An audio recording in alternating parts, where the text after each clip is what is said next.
So for this semester, under the Punyashlok Ahilyadevi Holkar Solapur University Solapur, for the first year BTech, that is for all branches of the semester 1, for division A, I am going to deal with the subject engineering mechanics. In short form, we are going to treat it as an EM.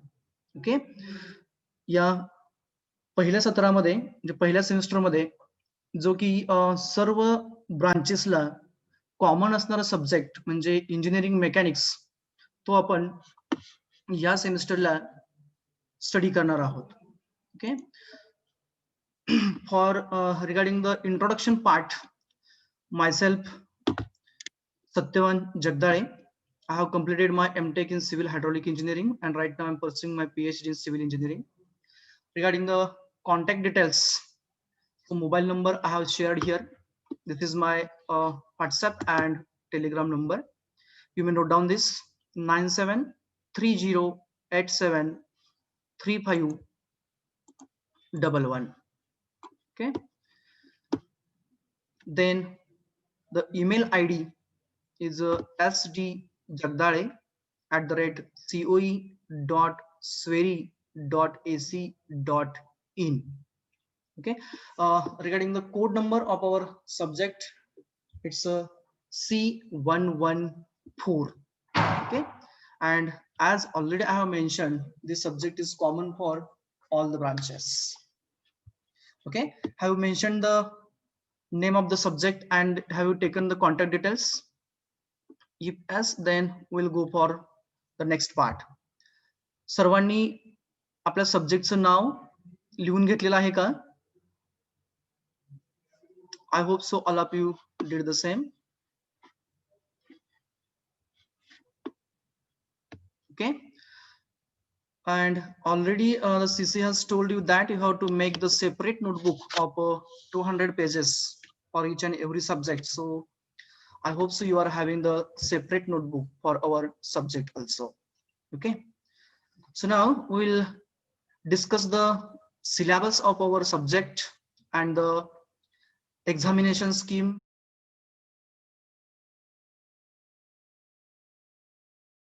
We were discussing about the teaching scheme of a subject engineering mechanics. So as far as teaching scheme is concerned, per week we have a 3 hours session as per the university norms. म्हणजेच विद्यापीठाच्या नियमानुसार आपल्याला आठवड्याला 3 तास म्हणजे 3 तासाचं theory lectures असणार आहेत आणि टोटल क्रेडिट्स जर का आपण बघितले तर टोटल क्रेडिट्स आपले हे 3 आहेत. Okay. But here we are going to change the same and we are going to have additional lectures so that it will be able to cover the whole syllabus within the prescribed time period. Okay. Then regarding the laboratory, that is the practicals, that is 2 hours per week. It means for a per batch we will have the session of 2 hours per week. Okay. Then next part, that is related to the examination scheme. So teaching scheme will be now 3 hours per week and the laboratory will be 2 hours per week. Right now we are going to conduct only the theory part. Then examination scheme is like this. ISE, that is in semester examination, will be up to 30 marks. It means here the institute is going to conduct the examinations based on the syllabus which is covered in the our regular classes, and that will be for 30 marks. Okay. And those marks will be counted in the final mark sheet. Okay. Then ESE, that is end semester examination, it is up 70 marks. It means this is the examination which will be conducted by the university side and it is having the weightage of 70 marks. It means that the 70 plus 30, that is 100 marks paper will be there, and additional to that 25 marks ICA will be there. That is a internal continuous assessment, that is also called as a term work. Okay. So in general we can say here, as far as examination scheme is concerned, we will have 30 marks in semester examination, 70 marks end semester examination, and 25 marks as a term work. It means a total 125 marks weightage is there for our subject. Okay, म्हणजे college कडून 30 मार्कची तुमची internal examination असणार, विद्यापीठाच्या side कडून 70 मार्काची examination असणार, आणि टर्मवर्कचा part म्हणजे जे काय आपण एक्सपेरिमेंटेशन करतो, प्रॅक्टिकल्स करतो, त्याच्यावरती आपल्याला 25 मार्कचं वेटेज असणार आहे. म्हणजे कंबाइंडली टोटल 125 मार्क्सचं वेटेज हे आपल्या सब्जेक्टला आहे. Okay, this is about the teaching scheme and the examination scheme. Is it clear? सर्वांच्या लक्षात आले? 70 मार्काची विद्यापीठाची परीक्षा असणार, 30 मार्काची परीक्षा ही कॉलेज कट साइडने घेतली जाणार, त्या 3 घेतो आपण. ओके, आणि त्याचं ऍव्हरेज घेतो, आणि ICA म्हणजे टर्म वर्क जे तुमच्या लॅबोरेटरी म्हणजे जे एक्सपेरिमेंटेशन आपण करतो त्या एक्सपेरिमेंटेशन बेस्ड वरती असणार. It means total of 125 marks weightage will be there. Okay, there is one request from my side, don't write anything on the screen. Okay, screen वरती कोणीही काहीही लिहायचं नाहीये. Okay, here I found that someone has marked the line. Okay, and don't mark your attendance right now. Okay, attendance will be taken at the last, so don't worry about it. Okay,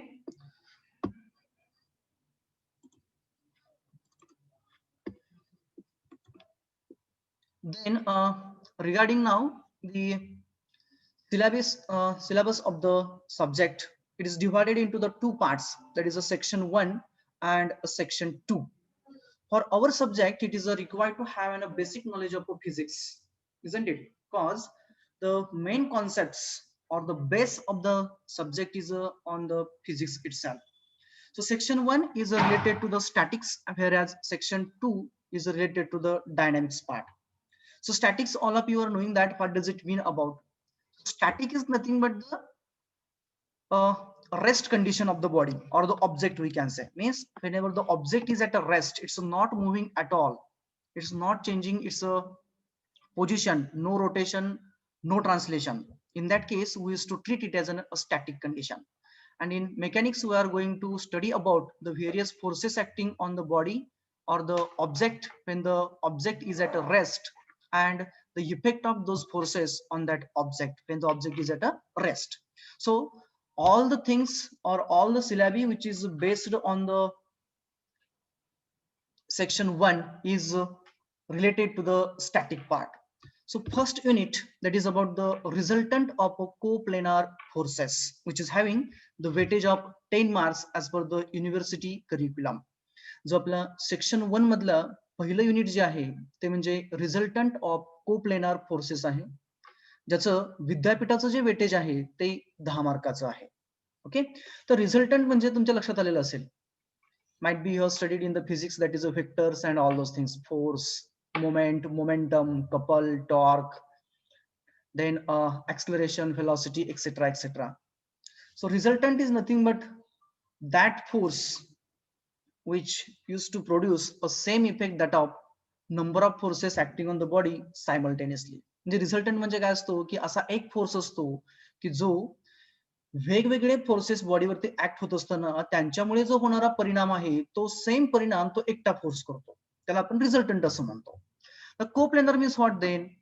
coplanar म्हणजे काय की सर्वच्या सर्व एकाच प्लेनवरती असणार आहे.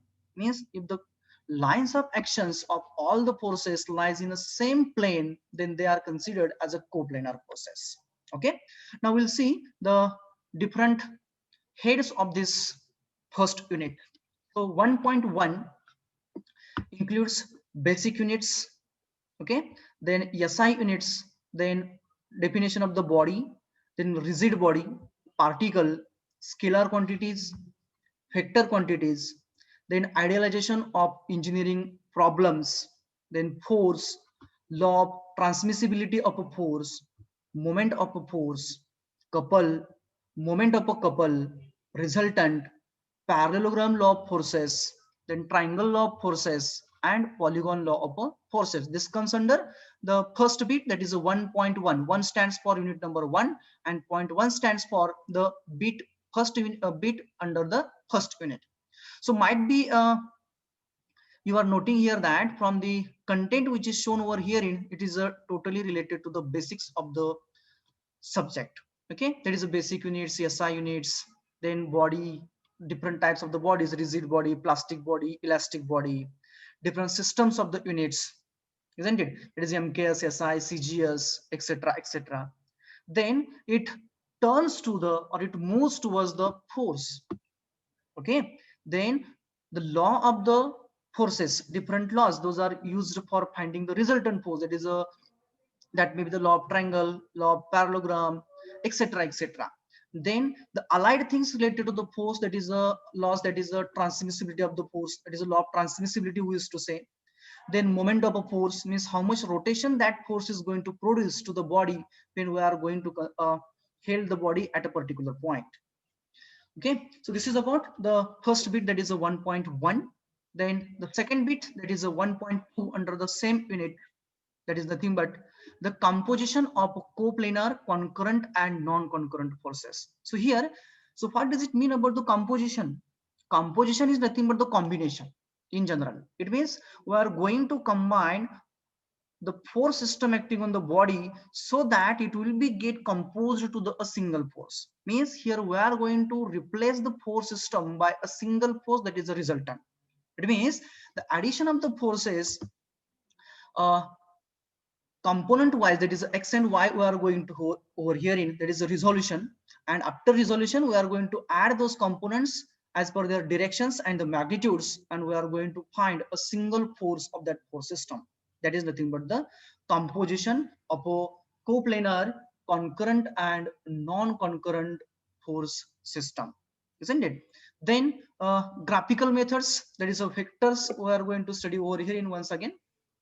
But regarding the graphical method and the Bose notations which are used for finding the resultant by graphical method, that is related to the, or applicable only for the practical purpose. It means the whatever the numericals will be there, those numericals will not be asked in the university examination. Those will be related to the purely our term work part. That is a practical part, we can say, experimentation part, we can say. And that analytical methods, that is a resolution, etc., etc., that part is there for the our examination. Clear? This is about the first unit, that is a finding the resultant, that is a replacing the force system by a single force. We are going to see all the things in details. Okay, whenever we will start for the, when we will start for the actual syllabus. Okay, then the next unit from the section 1, that is a unit number 2, which is named as the equilibrium of rigid bodies. Now might be you had a question in your mind, that is what does it mean about the equilibrium, or might be you are aware about the same. काय असतं रे equilibrium म्हणजे काय, किंवा कोणत्या कंडिशनला बॉडीच्या equilibrium condition असं म्हणायचं? कधी म्हणू शकतो आपण इक्विलिब्रियम? तर इक्विलिब्रियम म्हणजे अशी कंडिशन बॉडीची की जर का त्या बॉडीला आपण फोर्सेस लावले, म्हणजे काय, आता साधारणतः in general we use to consider as a pull and push, म्हणजे ढकलणारा फोर्स आणि ओढणारा फोर्स. जर का ढकलणाराही फोर्स ऍक्ट होत असेल किंवा ओढणाराही फोर्स ऍक्ट होत असेल, किंवा अशी ढकलणारी आणि ओढणारी फोर्स सिस्टम, म्हणजे वेगवेगळी फोर्सेस त्या बॉडीवरती ऍक्ट होत असतील, परंतु तरी सुद्धा ती बॉडी जर का स्वतःची पोझिशन बदलत नसेल किंवा तिची पोझिशन बदलली जात नसेल, म्हणजे नो स्लाइडिंग, म्हणजे बॉडी जाग्यावरून हलत नाहीये, नो रोटेशन, म्हणजे बॉडी जागेला अशी फिरत नाहीये, त्यावेळची जी कंडिशन असणार आहे ती म्हणजे इक्विलिब्रियम कंडिशन असणार आहे. मग ही कंडिशन कधी येऊ शकते, तर ज्या वेळेस त्या सर्व फोर्सेस बॉडीवरती ऍक्ट होत असताना त्यांचा रिझल्टंट फोर्स हा 0 होत असेल, तर त्यावेळची कंडिशन म्हणजे इक्विलिब्रियम कंडिशन असणार आहे. एक साधं उदाहरण जर का आपण घ्यायचं म्हटलं, तर समजा आपण काय केलंय, एका झाडाला दोरी बांधली त्याच्या बुंध्याला, आणि त्या दोरीला धरून आपण ओढतोय, झाड खूप मोठं आहे.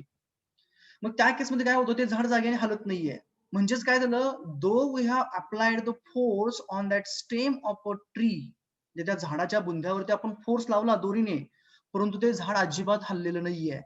That condition of the tree is nothing but the equilibrium condition of a tree, we can say. So likewise we are going to study about the rigid bodies and the various conditions of equilibrium under that. So the weightage of the mass for this particular unit is of 16. 16 मार्काला विद्यापीठाचं याच्यावरती question विचारले जातात, numericals आणि theory part along with the multiple choice questions, that is MCQs we can say. Okay. त्यानंतर ना याच्यातले जर का सब बिट्स आपण बघितले तर पहिला पार्ट जो येतो 2.1, 2 stands for unit number 2 and 2.1 stands for the first unit from the first beat from the second unit 2.1. काय काय त्याच्यामध्ये इक्विलिब्रियम ऑफ कोप्लेनार फोर्सेस, म्हणजे इथं काय आता एकाच प्लेन मधून त्या बॉडीवरती फोर्सेस ऍक्ट होत आहेत आणि बॉडी इक्विलिब्रियमला आहे, म्हणजे काय होत आहे, no sliding, no rotation, no translation, no rotation. मग त्यावेळेस काय काय असायला पाहिजे आहे, तर साधारणतः काय असायला पाहिजे, रिझल्टंट 0 असायला पाहिजे आहे. मग जर का रिझल्टंट 0 असेल तर मग काय असायला पाहिजे आहेत, तर त्या केसमध्ये अनालिटिकल कंडिशन्स येतात. तर पुढचा पॉईंट आहे इथं, analytical and graphical conditions of a equilibrium. Means what, if the body is in equilibrium under the action of a coplanar concurrent or non-concurrent forces. आता मी नवीन शब्द ऍड केला, कोणता, कॉन्करंट आणि नॉन कॉन्करंट. तर कॉन्करंट फोर्सेस म्हणजे काय, तर की सर्व फोर्सेस किंवा त्यांच्या लाईन्स ऑफ ऍक्शन जर का एकाच पॉइंट मधून जात असतील तर ती सिस्टम आपली झाली कॉन्करंट फोर्स सिस्टम. आणि ते जर का वेगवेगळ्या पॉइंट मधून जात असतील तर ती झाली non concurrent force system. For example, तुम्ही टेंट बघितला असेल, तंबू आपण म्हणतो, त्या तंबूला काय केलेलं असतंय की एक मध्यंतरी असा व्हर्टिकल रॉड किंवा एक मोठासा खांब किंवा खुंटी म्हणतो आपण त्याला, तो खांब लावलेला असतो आणि त्या खांबाला सर्व दोऱ्या बांधलेल्या असतात वरच्या टॉपला, तंबू तंबू उभारणी करताना. मग त्या केसमध्ये त्या सर्व दोऱ्यांची जी लाईन ऑफ ऍक्शन असते ती बरोबर नॉट तयार करून, म्हणजे गाठ बांधून बरोबर एका पॉइंटला त्या खांबाला बांधलेली असते. मग जर का सर्व दोऱ्यांमध्ये आपण फोर्स लावला, if you have Titan all the strings, सर्वच्या सर्व दोऱ्या जर का आपण टाईट केल्या तर सर्व दोऱ्यांमधून फोर्स ऍक्ट झाला. परंतु काय होणार, तर त्या केसमध्ये त्या सर्व दोऱ्यांमधला फोर्स किंवा त्यांची लाईन ऑफ ऍक्शन ही त्या बरोबर पॉइंट मधून पास होणार. त्यावेळेस आपण त्याला काय म्हणणार, coplanar concurrent forces. For example, I would like to show here in, एक मिनिट तुम्हाला मी दाखवतो कसं दिसतो ते. समजा हा आपला एक minute, just a minute, straight line I would like to go for. Suppose that this is a one rod, vertical rod आहे आपला, हा म्हणजे काय, आपला हा बांबू आहे किंवा त्या टेंटचा तो बांबू आहे आणि आपण याला काय केलं, तर वेगवेगळ्या स्ट्रिंग्सने आपण याला अटॅच केलेला आहे. म्हणजे काय केलंय, समजा मी याला वेगळा कलर घेतो, इथून आपण या साईडला एक दोरी लावलेली आहे.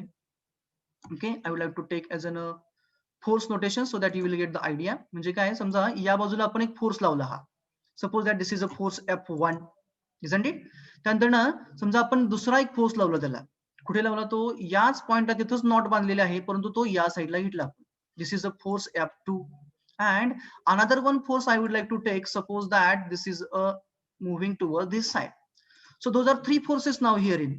तर ते कोणकोणते फोर्सेस आहेत, तर हा म्हणजे आपला कोण आहे, फोर्स F1 आहे. टायमिंग आपण कन्सिडर करतोय, हा फोर्स F2 आहे आणि हा आपला फोर्स जो आहे तो फोर्स F3 आहे. जर का आपण व्यवस्थित बघितलं तर ह्या सर्वच्या सर्व फोर्सेसना आपण या एका पॉइंटला बांधलेलं आहे. And all are moving away from the body, म्हणजे या पॉइंट पासून ते बाहेर जात आहेत. म्हणजे याचा अर्थ काय झाला, all the forces are moving outward and their lines of actions are passing through this single common point. बरोबर, या कॉमन पॉइंट मधून त्या सर्वच्या सर्व पॉइंटची लाईन ऑफ ऍक्शन जी आहे ती पास होते. मी तो राऊंड करतो त्याला, या पॉइंट मधून पास होते. म्हणजेच काय झालंय, हे कॉन्करंट झाले. का कॉन्करंट झाले, सर्वांची लाईन ऑफ ऍक्शन ही एकाच पॉइंट मधून पास व्हायला लागली. So this is nothing but the concurrent force system. And if all those 3 forces are in a same plane, then they are coplanar concurrent. If not, then they are non-coplanar concurrent force system. Okay. Then different types of supports, might be you are aware about the supports. For example, if you consider the support for the bicycle we will talk about, then we used to consider as a road, and the road is a platform and the wheels those are there in, those wheels are nothing but the supports, means this is a roller support. Then second support is a fixed support, means what, whenever we used to consider any beam or any member which is inserted in a, or a rod inserted in a wall, it doesn't move, that is nothing but the fixed support. Likewise, then the next part is the free body diagram. Free body diagram. आता free body diagram म्हणजे काय, की पाठीमागे आपण बघितलं एक rod उभा केलता, त्याला मी 3 दोऱ्या लावलेल्या होत्या. मग त्या रॉड वरती जी फोर्सेस ऍक्ट झाली किंवा एखाद्या बॉडीवरती फोर्सेस ऍक्ट झाल्यानंतर ना त्याची फ्री बॉडी डायग्राम काढणे म्हणजे काय करणे, तर त्याला वेगवेगळ्या सपोर्ट पासून वेगळा करणे. आता त्या खुंटीला, त्या बांबूला सपोर्ट काय होता, तर त्याला आपण जमिनीमध्ये असा बरीड केला होता, बरोबर. थोडासा जमिनीमध्ये त्याला बरीड केला होता. तो जमिनीमधून आपण काढून घेतला, म्हणजे सपोर्ट काढून घेतला, परंतु त्याला आहे त्या पोझिशन मध्ये ठेवायचा. आता सपोर्ट काढून घेतला म्हणजे काय होणार, तो पडणार. फॉर एक्झाम्पल असं अजून करा की आपण आपल्या हातावरती एक पेन घेतलेला आहे आणि तो आपल्या हातावरती आपण ठेवलेला आहे, हॉरिझॉन्टल आडवा ठेवलेला आहे. तो पडणार आहे का खाली, आता नाही पडणार, बरोबर. परंतु त्याच्यावरती फोर्स ऍक्ट होतोय. तर कोणताच फोर्स ऍक्ट होत नाही म्हणजे कोणता फोर्स असतो, तर बॉडीचं स्वतःचं सेल्फ वेट असतं. ओके, स्वतःचं सेल्फ वेट असतं, ते बरोबर ग्रॅव्हिटेशनल डिरेक्शनला व्हर्टिकली डाऊनवर्ड ऍक्ट होतो. परंतु तो पेन आपण आपल्या हातावरती ठेवल्यामुळे हात हा त्याला सपोर्ट मिळाला आणि त्याचं जे फोर्स होतं ते व्हर्टिकली डाऊनवर्ड ऍक्ट होत होतं आणि हाताने आपल्याला रिॲक्शन दिली. म्हणजे ऍक्टिव्ह फोर्स कोण झाला, स्वतःचं वेट झालं, आणि रिॲक्टिव्ह फोर्स काय झाला, तर आपल्या हाताने दिलेली रिॲक्शन झाली, सपोर्टने दिलेली. आता याची फ्री बॉडी डायग्राम काढायची म्हणजे काय करायचं, तर त्या पेनाचा आपण जो आधार आहे, सपोर्ट म्हणजे आधार, तो सपोर्ट काढून घ्यायचा, परंतु पेन खाली नाही पडला पाहिजे. मग जर का तो पेन खाली नाही पडू द्यायचा असेल तर काय करायला आपल्याला, आपल्याला त्याला जी रिॲक्शन हाताने दिलेली होती ती रिॲक्शन आपल्याला आहे तशी द्यावी लागेल. क्लिअर. म्हणजेच जर का आपण वेगळ्या भाषेमध्ये बघितलं, तुम्हाला मी दाखवतो, just minute. I would like to clear this so that we'll get the idea over here. In suppose that we have considered this as an pen, we have considered, okay. Suppose that this is our pen, okay, which was held on a palm. आपल्या हातावरती आपण तो ठेवलेला होता. आता हातावरती होता म्हणजे काय, मी त्याला सिंपल असा एक प्लॅटफॉर्म काढून देतो असा. हा म्हणजे काय, हा त्याचा सपोर्ट आहे, बरोबर. हा आपला हॉरिझॉन्टल पेन आहे आणि हा काय आपला त्याला सपोर्ट आहे. आता याची आपल्याला फ्री बॉडी डायग्राम काढायची, एफबीडी आपण त्याला म्हटलं जातं. In short we to consider to talk it as an FBD, free body diagram. तर याची फ्री बॉडी डायग्राम कुणाची, पेनची, या पेनची फ्री बॉडी डायग्राम काढायची. म्हणजे काय करायला आपल्याला, we will be required to firstly draw the pen as it is. हा आपला पेन झाला, मी आहे तसा घेतला इथं. आता मी याचा सपोर्ट काढून घेतला म्हणजे काय, हा जो आपला हात होता, पाम होता, तो मी काढून टाकला, रिमूव्ह केला. त्याच्यामुळे काय होणार, तो खाली पडणार आहे, पण तो खाली नाही पडू द्यायचा आपल्याला. मग यावेळेस याच्यावरती ऍक्ट होणारे फोर्सेस कोणकोणते असणार आहे, तर त्याचं स्वतःचं वेट, ते कुठे ऍक्ट होतं, नेहमी बॉडीच्या सेंटरवरती ऍक्ट होतं, बरोबर. नेहमी सेल्फ वेट हे बॉडीच्या सेंटरला ऍक्ट होतं. So this is a W, we can say weight acting at the centre. आणि सपोर्ट पासून मिळालेली रिॲक्शन कशी असणार आहे, प्रत्येक पॉइंट्सला असणार आहे. त्याची मी रिप्रेझेंटेटिव्ह रिॲक्शन घेतो. आता रिप्रेझेंटेटिव्ह रिॲक्शन जर का घेतली तर ती कुठं असायला पाहिजे आहे, बरोबर या पॉइंटला असायला पाहिजे. Sorry, just a minute. हा, म्हणजेच मला काय करावं लागेल, I will be required to have an additional force like this. Okay, मग हा झाला माझं काय, बॉडीचं सेल्फ वेट डब्ल्यू म्हणूया आपण त्याला, किंवा त्याचं फोर्स असेल ऍक्टिव्ह फोर्स, आणि हे काय झालं आपलं रिॲक्शन झाली, आर झाली. मग या केसमध्ये जेवढा हाताने दिलेला सपोर्ट होता तेवढीच रिॲक्शन जर का आपण दाखवली आणि बॉडीचं सेल्फ वेट डब्ल्यू खाली येणारं दाखवलं, परंतु हा सपोर्ट आपण पूर्णपणे काढला तर बॉडी पुन्हा एकदा ज्या पोझिशनला होती त्या पोझिशनलाच राहिली, आणि त्या स्केचला आपण फ्री बॉडी डायग्राम असं म्हणतो. Okay, so this is nothing but the concept of a FBD, that is a free body diagram. Okay, then the next point is the Lami's theorem. So Lami's theorem काय सांगतो, तर का एखाद्या बॉडीवरती फक्त 3 forces act झाली, coplanar concurrent forces act झाली, तर त्या केसमध्ये बॉडी जर का इक्विलिब्रियम मध्ये असेल तर प्रत्येक फोर्स हा sine of the angle between other two फोर्सेसला डायरेक्टली प्रोपोर्शनल असतो. म्हणजेच तो काय आपला साइन रूल आहे. ओके, तुम्ही ट्रायंगल लॉ वापरला असेल बघा, ए बाय, म्हणजे जर का प्रत्येक कोणासमोरची जर का आपण बाजू घेतली तर ती बरोबर काय असते, राहिलेल्या दोन बाजूंच्या साइन ऑफ द अँगलला डिरेक्टली प्रोपोर्शनल असते. That rule is there, that we are going to study over in the unit number 2 under the section 2.1. Then the next point under the same unit, that is a 2.2, is the friction.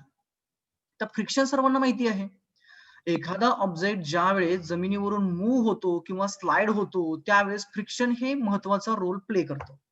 म्हणजे काय, आपण बऱ्याच वेळा म्हणतो की जर का पाऊस पडलेला असेल तर ऍक्सिडेंटचं प्रमाण हे वाढलेलं असतं रोडवरती. असं काय होतं, तर रोडचा सरफेस कसा असतो, रफ असतो. जरी तो टार किंवा बिटुमिन असेल, म्हणजे डांबरी रस्ता जरी असला, तरी आपण जर का व्यवस्थित ऑब्झर्व्ह केलं, तर त्याच्यावरती आपल्याला छोटी छोटी छिद्र दिसतात, पोरस दिसतात, पोरस पॉइंट दिसतात.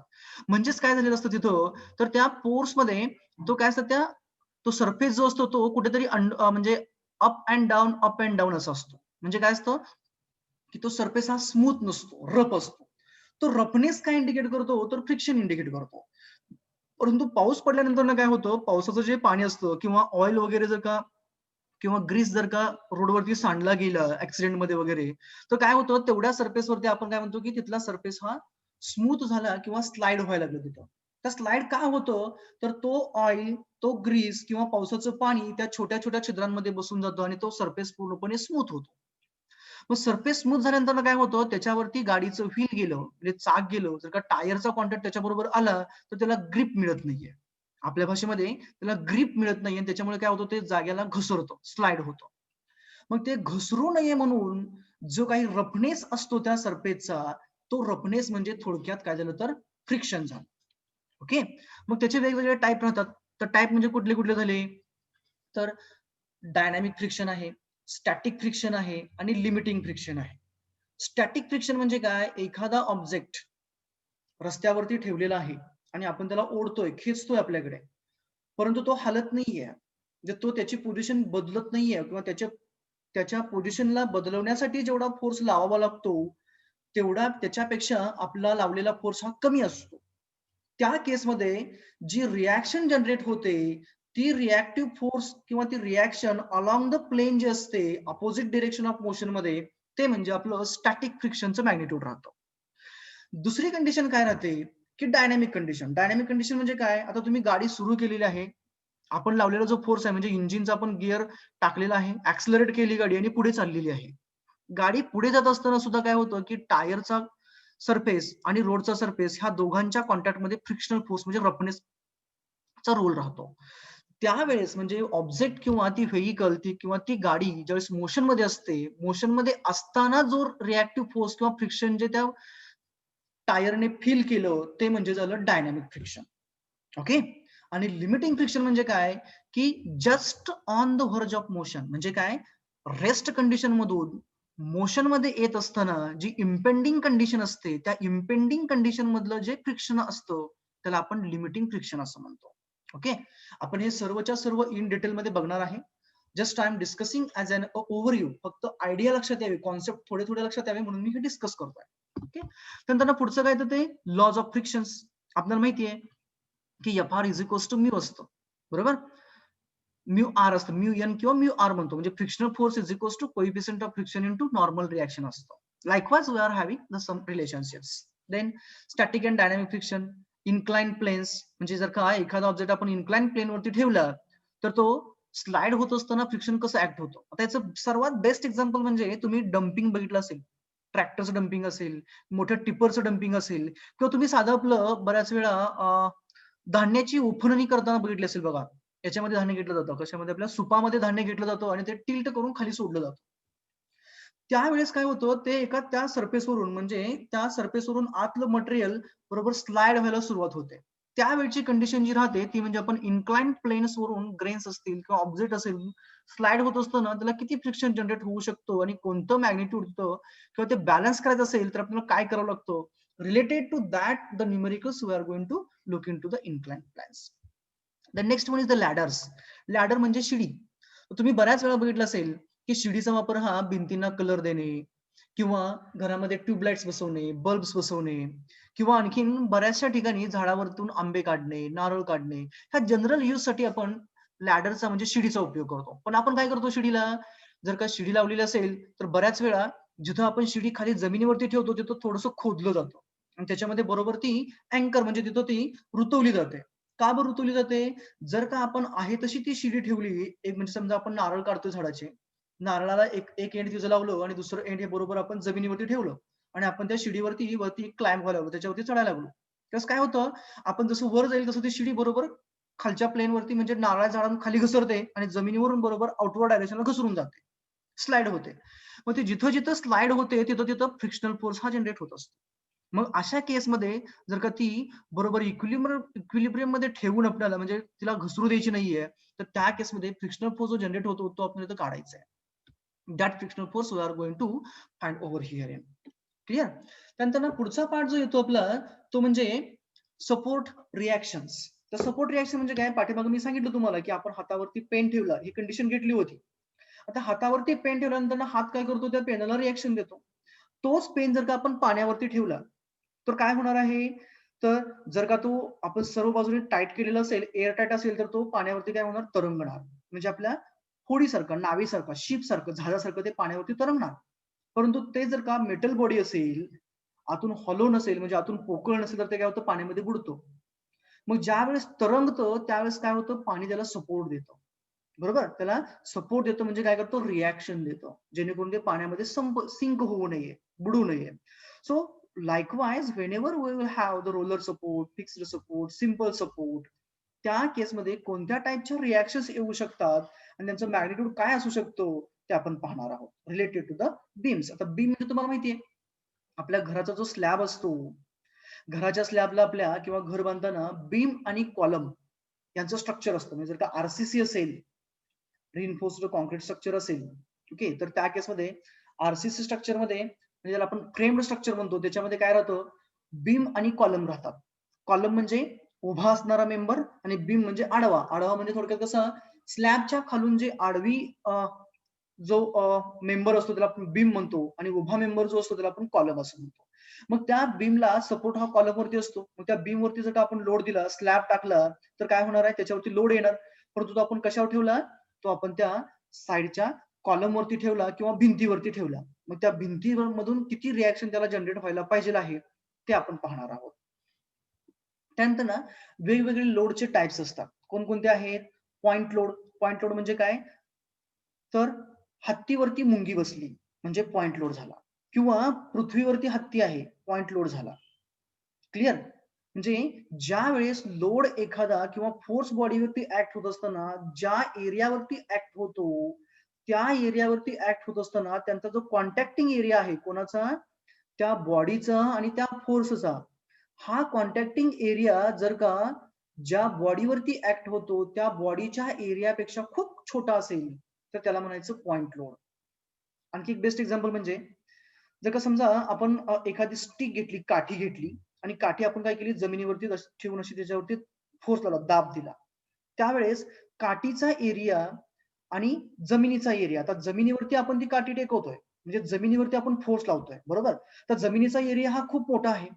परंतु जमीन आणि काठी ज्यावेळेस दोघं एकमेकाच्या कॉन्टॅक्ट मध्ये येतात त्यावेळेचा कॉन्टॅक्टिंग एरिया हा खूप छोटा आहे, खूप कमी आहे. त्यावेळेस त्याला आपण काय म्हणणार? त्या काठीवरून ऍक्ट होणारा लोड हा पॉइंट लोड झाला. दुसरं एक्झाम्पल म्हणजे ज्यावेळेस आपण पेनने वहीवरती लिहितो त्यावेळेस त्या जो पुढचा जो पॉइंट असतो त्या पॉइंट मधून ऍक्ट होणारा जो फोर्स आहे त्या नोटबुक वरती किंवा त्या पेज वरती तो म्हणजे आपला पॉइंट लोड झाला. Clear? Then incline loads, uniformly distributed loads and uniformly varying loads along with the couples. The couple म्हणजे काय? तर ज्यावेळेस दोन समान मॅग्निट्यूड असणारी फोर्सेस बॉडीवरती ऍक्ट झाली म्हणजे एखाद्या बॉडीवरती आपण दोन समान मॅग्निट्यूडची फोर्सेस लावली आणि त्यांच्यामध्ये दोघांमध्ये काही अंतर ठेवलं आपण तर त्यावेळेस ते काय करतात? त्यांचं मॅग्निट्यूड समान ठेवलं परंतु त्यांच्या डायरेक्शन वेगळ्या केल्या आपण. त्याच्या आपण काय केल्या? डायरेक्शन्स वेगळ्या केल्या. म्हणजे काय केलं? समजा आपल्याकडे रिजिड बॉडी आहे. तर rigid body in the sense काय? बऱ्याच वेळा आपण काय करतो? रिजिड बॉडी दाखवण्यासाठी आपण स्टोनचा यूज करतो, दगडाचा. दिस इज अवर रिजिड बॉडी. आता ह्या रिजिड बॉडीवरती आपण दोन इक्वल आणि अपोजिट मॅग्निट्यूड असणारी फोर्सेस लावली. म्हणजे काय केलं मी? समजा इथं बरोबर along the Y axis upward जाणारा फोर्स लावला आणि सेम मॅग्निट्यूडचा फोर्स मी याच्या अपोजिट एंडला म्हणजे समजा हा माझा एक्स ऍक्सिस आहे. Just a minute, I will show you. Suppose that this is an x-axis of the body. Clear? This is the first force, and now I'm going to apply the another force on the body at this end of a same magnitude that of the first force. म्हणजे कुठला force होता माझा पहिला? This is my first force. म्हणजे कोण आहे हा? हा F1 आहे आणि हा कोण आहे माझा? फोर्स F2 आहे. पण कंडिशन काय केली मी इथं? कंडिशन मध्ये काय केलं, force F1 is equals to force F2 केला. म्हणजेच काय, जे मॅग्निट्यूड फोर्स F1 आहे तेच मॅग्निट्यूड मी फोर्स F2 चं ठेवलं. आणि ज्या वेळेस ते बॉडीवरती ऍक्ट झाले त्यावेळेस त्या दोघांमध्ये काय केलं आपण, काही डिस्टन्स ठेवलं. This is a some distance. I will change the color so that you will get the idea, basic concept. So we can say, suppose that this is a distance D we will consider between those two forces. आता ही दोन forces ज्यांचं magnitude same आहे, okay, equal magnitude आहे, direction opposite आहे, this is downward, this is upward and separated by some distance. आता some distance म्हणजे आपण काय केलं इथं, we have considered here as a D. त्या केसमध्ये काय होतं, those forces tries to rotate the body. आता या केसमध्ये जर का आपण बघितलं तर या केसमध्ये जे बॉडीचं होणारं रोटेशन आहे, जर का आपण बॉडी सेंटरला पकडली तर तिचं होणारं जे तिचं जे इथं होणारं रोटेशन जे आहे that will be in a clockwise direction likewise. ही काय होणार आहे, या डिरेक्शनला बॉडी बरोबर रोटेट होणार आहे. And this rotational effect produced by these two forces F1 and F2 is called or is considered as an a couple. Clear. ह्या तयार होणाऱ्या मोमेंटला, मोमेंट म्हणजे काय, रोटेशन, हे जे तयार होणारं रोटेशन आहे कोणामुळे, दोन समान मॅग्निट्यूड असणाऱ्या फोर्सेसमुळे. त्यांचं मॅग्निट्यूड समान आहे, त्यांची दिशा वेगळी वेगळी आहे आणि ते दोघं बॉडीवरती ऍक्ट होताना त्या दोघांमध्ये काही ठराविक अंतर आहे, ते कितीही असेल, फक्त फायनाईट असायला पाहिजे आहे. त्यावेळेस काय होतं, बॉडी रोटेट व्हायला सुरुवात होते किंवा रोटेट होण्याचा प्रयत्न करते. तो जो रोटेट होण्याचा प्रयत्न आहे किंवा रोटेशन होतं त्याला आपण कपल असं म्हणतो. Clear. Okay. So this is about the couple and its a moment, we can say. This is about the second unit, that is the equilibrium of a rigid bodies. Another point is there in this, it is a principle of a virtual work. It's a conceptual part only there. There will not be any sort of the numerical related to the principle of virtual work. And then the introduction of forces in a space. There will be only the introduction related to this point, that is